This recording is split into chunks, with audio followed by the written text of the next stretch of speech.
नमस्कार फ्रेंड्स, आप सभी का फिर से एक बार स्वागत है फैक्ट्स एनालाइज में। और आज आप सभी को मैं बताने जा रहा हूं हेरल्ड केस के बारे में, जो कि आप सभी आज सुन रहे होंगे, देख रहे होंगे कि राहुल गांधी पर जो केस चल रहा है और जिसके केस के चलते हुए उनके ऊपर बहुत सारी पूछताछें चल रही हैं। 2 दिन से लगातार राहुल गांधी के ऊपर पूछताछ चल रही है और इस केस की छानबीन की जा रही है कि आखिर हेरल्ड केस में क्या हुआ था।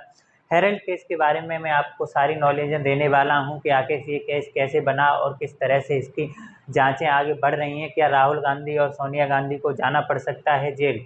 आइए जानते हैं इस केस के बारे में। तो हेरल्ड केस एक मनी लॉन्ड्रिंग केस है जिसमें भ्रष्टाचार का मामला सामने आया है। हेरल्ड केस के बारे में स्टार्ट करूं तो आपको सोनिया और राहुल गांधी और मोतीलाल नेहरू और जवाहरलाल नेहरू जैसे बड़े नेताओं से स्टार्ट किया जाता है कि इस केस में जब यूपीए सरकार थी तो इन्होंने क्या किया था। राहुल गांधी सोनिया गांधी ने एक कंपनी स्टार्ट की थी सरकार सत्ता में होते हुए टाइम। उन्होंने कंपनी का नाम रखा था AGL. AGL company assistant general limited company थी। आखिर ये कंपनी का मुख्य उद्देश्य क्या था? कंपनी तो चलाई गई थी नेशनल हेराल्ड नाम से एक अखबार वितरित करने के लिए। आखिर इस कंपनी का उद्देश्य तो रखा गया था नेशनल हेराल्ड नाम से अखबार प्रकाशित किया जाएगा। आपने देखा भी हो, शायद सुना हो कि नेशनल हेराल्ड नाम से एक पहले के अखबार प्रकाशित होता था, लेकिन इसका मुख्य उद्देश्य माना गया कि इन्होंने उस सरकार के टाइम पे 2000 करोड़ का घोटाला किया। आखिर इनका कोई उद्देश्य नहीं था कि हेराल्ड नेशनल नाम से अखबार प्रकाशित करना भी है या नहीं करना है। इनसे इनको कोई लेना देना न था। इनको केवल अपने नाम में 2000 करोड़ की संपत्ति कराना इनका उद्देश्य था इस कंपनी को स्टार्ट करने का। आखिर कंपनी का उद्देश्य से 2000 करोड़ की मतलब 2000 करोड़ का या संपत्ति अपने नाम कराने का क्या उद्देश्य है? हुआ ऐसा था कि जब एजेएल कंपनी की स्टार्ट किया गया तो एजेएल कंपनी एक नेशनल हेराल्ड नाम से अखबार प्रकाशित कर रही थी। तो इस अखबार को प्रकाशित करने से सरकार को एक ऐसा पॉजिटिव रिस्पांस मिला कि हाँ, कंपनी कुछ काम कर रही है और अखबार को प्रकाशित कर रही है, इसका मतलब किसी पॉजिटिव पर अपना पैसा खर्च कर रही है। इस वजह से जब यूपीए सरकार थी, भारत सरकार ने इसको 90 करोड़ का ऋण दिया और बहुत सारी जगहों पर अपनी सस्ते दरों में ज़मीन प्रोवाइड कराई कंपनी को। और इसका अवशेष यह हुआ कि जैसे जैसे कंपनी को ज़मीनें मिली और ऋण मिला और उसी तरीके से आगे चलकर इस कंपनी की संपत्ति बढ़ी और इसने अपने नाम में इतनी संपत्तियां करा लीं। और राहुल गांधी और सोनिया गांधी 38% के इसमें हिस्सेदार हुआ करते और बाकी के जो परसेंटेज बचा था उसमें मोतीलाल वोहरा और भी अन्य नेता शामिल थे जो इस कंपनी में शामिल थे। आखिर इस कंपनी का उद्देश्य रखा गया था नेशनल हेराल्ड नाम से अखबार को प्रकाशित करना, लेकिन ऐसा कतई नहीं हुआ। कुछ टाइम तक नेशनल हेराल्ड प्रकाशित हुआ और उसके बाद आगे चलकर इस अखबार को बंद कर दिया गया और जो कंपनी की संपत्ति थी उसको इन्होंने अपने नाम में कराने की कोशिश की और यूपीए सरकार में इन्होंने कुछ हद तक ज़मीन अपने नाम में करा ली और सरकार का जो पैसा था वो भी अपने नाम में करा लिया।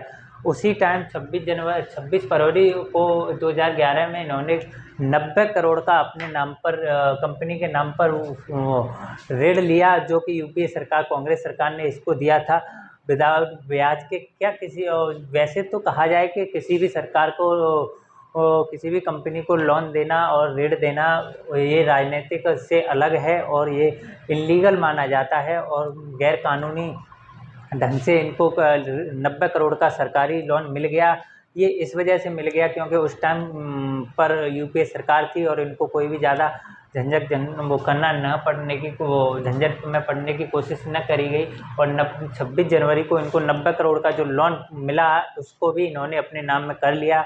और आखिर इस कंपनी को जो एजीएल नाम से कंपनी थी, इस कंपनी को इन्होंने आगे चलकर एक बाय यंग इंडिया लिमिटेड जो कंपनी है उसको अपनी कंपनी को एजीएल को दे दिया कि इसको उन्होंने बेच दिया और 10 करोड़ में इस अपनी कंपनी को बेच दिया। और इनका बीच में समझौता यह हुआ था कि इस केस के बाद इसके बाद आगे का जो लोन 90 करोड़ का कंपनी के ऊपर लिया गया है उसको यंग इंडिया कंपनी चुकाएगी। जो भी धनराशि बनती है ब्याज समेत इसका सारा मूलधन कंपनी के यंग इंडिया लिमिटेड कंपनी के द्वारा चुकता किया जाएगा, कांग्रेस सरकार के द्वारा दिया जाएगा।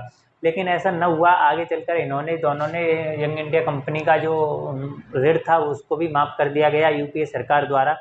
यूपीए सरकार द्वारा 90 करोड़ का इसको माफ़ कर देने के बाद ऋण को, उसके बाद यह साबित हुआ कि 90 करोड़ का जब ऋण माफ़ हो गया तो यंग इंडिया कंपनी को 99% तो यह साबित हुआ कि इनको फ्री में इसके शेयर्स मिल गए और कंपनी का पूरा प्रॉफिट फ्री में इनको प्रोवाइड हो गया। और जो भी संपत्तियां थीं जिन्होंने 2000 करोड़ की संपत्ति का मामला चल रहा है, लेकिन किसी भी तरह से स्पष्ट अभी तक कुछ नहीं हुआ है। अगर स्पष्ट होता है तो हो सकता है, क्या हो सकता है कि राहुल गांधी और सोनिया गांधी के ऊपर भ्रष्टाचार का केस लग जाए और उनको जेल भी जाना पड़ सकता है। तो इनके पीछे जेल जाने के ऊपर कितनी संभावना है, इसकी जांच कर रही है ईडी कमीशन। ईडी कमीशन क्या है? ईडी का मतलब होता है प्रवर्तन निदेशालय। प्रवर्तन निदेशालय उन केसों की जांच करती है जो आर्थिक मामलों से देश में संपत्ति को ग्रहण या अपने नाम में या बड़ी जो संपत्तियां होती हैं उनकी जांच कराने के लिए ईडी कमिश्नर काम करती है।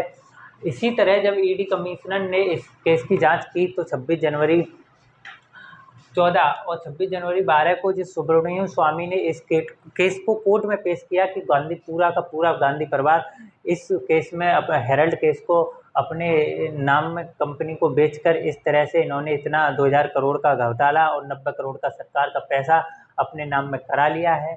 इस वजह से 26 फरवरी 2012 को सुब्रमण्यम स्वामी ने इस केस को जब कोर्ट में दिया गया, जब इस केस को कोर्ट में सुब्रमण्यम स्वामी द्वारा दिया गया तो उसके बाद इस केस को आगे बढ़ाने की कोशिश की और कोर्ट ने आखिर जांचें करने के बाद 26 जून 2014 को इनका फैसला आया अदालत का और उन्होंने कहा कि ये केस कोई बेबुनियाद केस नहीं है, इस पर आगे कार्रवाई की जाए और अच्छे से इसकी जांच की जाए ईडी कमीशन के द्वारा कि ये केस में क्या हुआ है, कैसे इस केस की जांच की जाएगी और इसमें क्या क्या निकलेगा। इसका आदेश दिया, 24 पेजों की एक उन्होंने अपना आदेश जारी किया। उसमें साफ कहा गया था कि इसको कोई बेबुनियादी ढांचा नहीं दिया जा सकता, केस में बहुत ही गहनशीलता से अध्ययन किया जाए और इसकी जांचें की जाए और फिर इस पर फैसला सुनाया जाएगा कि आखिर क्या है इसका मूल्य उद्देश्य और किस तरह से इसमें घोटाला किया गया। तो इन्होंने क्या किया था कि एजेएल कंपनी जो 2000 करोड़ की संपत्ति अपने नाम कराने की कोशिश की और 90 करोड़ का ये था, जो 90 करोड़ की इस कंपनी को इन्होंने इसको यंग इंडिया कंपनी लिमिटेड को बेच दिया और यंग इंडिया कंपनी को ये जो 90 करोड़ का संपत्ति को चुकाना था वो क्या हुआ कि 90 करोड़ की यंग इंडिया कंपनी की जो ऋण था वो यूपीए सरकार ने स्पष्ट तौर पर माफ़ कर दिया गया था। इस वजह से यंग इंडिया कंपनी एकदम फ्री हो गई इस केस से और उसको मतलब फ्री में इसके शेयर मिल गए। 38% के साझेदार थे सोनिया गांधी और राहुल गांधी और बाकी के जो 10 बाकी का जो परसेंटेज बचा था उसमें और अन्य नेता शामिल थे। और इसको अन्य नेताओं को शामिल होने के बाद इस केस को आगे बढ़ाया गया और इनके ऊपर केस चलाया गया। इसकी जांचें चलती रहीं और जांचें चलते चलते आज के तारीख में कल परसों से 2 दिन से लगातार आप देख रहे होंगे कि राहुल गांधी पर जो जांचें और पूछताछ हो रही है इस केस में। अगर इस केस में किसी भी तरह से भ्रष्टाचार साबित होता है और भ्रष्टाचार साबित होने के बाद हो सकता है इनको कोई सज़ा दी जाए या फिर जेल कराया जाए। वो आगे का प्रोसेस रहेगा कि किस तरह से इनको केस में रिहाई मिलती है। अभी दोनों के दोनों जब से 2010 जब केस लगाया था 2012 में, 12 से ये दोनों इसी केस के चलते बेल पर रिहा हैं।